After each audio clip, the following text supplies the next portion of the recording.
Here in New York City, where people are normally skeptical about weather warnings and everything else, after Sandy, the defiance is dramatically diminished, which is justified. Take a look at the numbers. More than 600,000 customers in the dark, including 400,000 in Connecticut. ABC's John Schriffen is out on Long Island in New York, which had massive power problems post-Sandy. John, how's it looking right now?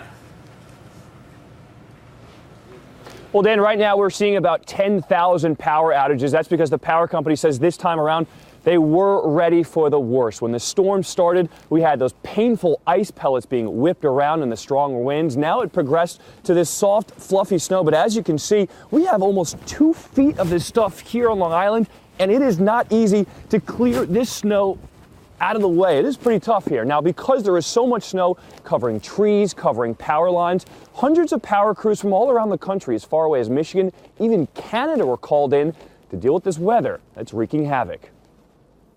Overnight, the snowstorm intensified, blanketing parts of Long Island under more than a foot of snow.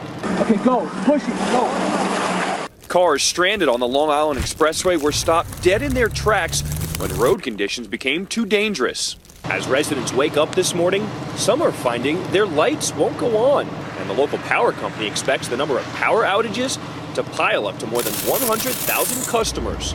Some who went more than a week in the dark after Superstorm Sandy aren't sure how long the power will be out this time. Couldn't get much worse, so we're hoping for the best.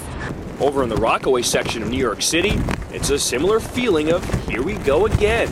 This home was flooded during Sandy, forcing Sheila Forsythe out for 6 weeks. But this time, she's staying put. It's a little disheartening that we're getting just hit and hit and hit. Learning the hard way, many decided to stock up on ice and gasoline for the generator. Back out on Long Island, National Grid, who controls the power lines here, says this time around, their response will be faster because they too have learned their lesson, making sure crews were in place before the snow started falling. What part of this storm concerns you the most? It's not only a snow and a potential wet snow, but winds in excess of 60 miles an hour. Now it's up to crews like this team called in from Ontario, Canada, to go to work. When the poles are down on the ground, that's when this piece of equipment comes out. Dig a hole, put a new pole in. And that process, how long does that take? Could be hours, could be minutes, depends on where it is. And these crews who have been called in from out of town said they have no clue how long they will be here. The power company says most customers can expect their power to go on within 24 hours after they report it going out. Bianna? 24 hours is better than the weeks they didn't have power post Sandy. All right, John, thank you.